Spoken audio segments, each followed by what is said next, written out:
لسه صاحي من النوم وطبعا وميت من الجوع عشان كنت شغال ليل.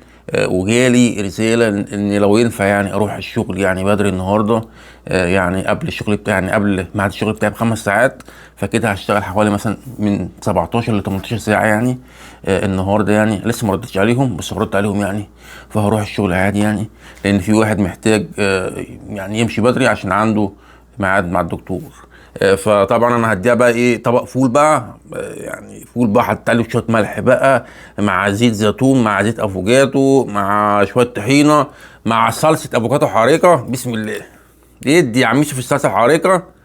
آه يعني مع شويه طحينه، مع العيش بقى. العيش بتاعنا دوت عايز اخلص منه، لان انا زي ما قلت لكم انا كان عندي كميه عيش، فعايز اخلص منها عشان بعد كده هبطل العيش باذن الله. يعني بدل مرميه قلت اخلص منه، وبعد كده ايه نبطل العيش خالص، لان العيش فعلا صحيا مش افضل حاجه خالص يعني.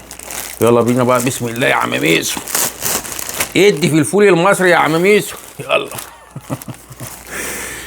يلا يا جماعه، يا سلام، يا سلام على الفول يا عم ميسو وحلاوه الفول. بسم الله.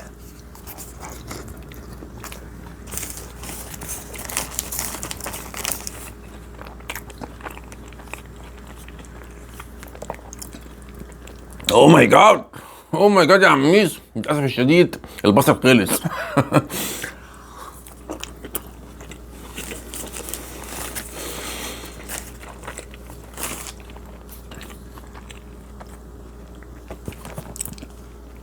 شويه فول، يعني شويه فول في الجول يسدوا 18 ساعه.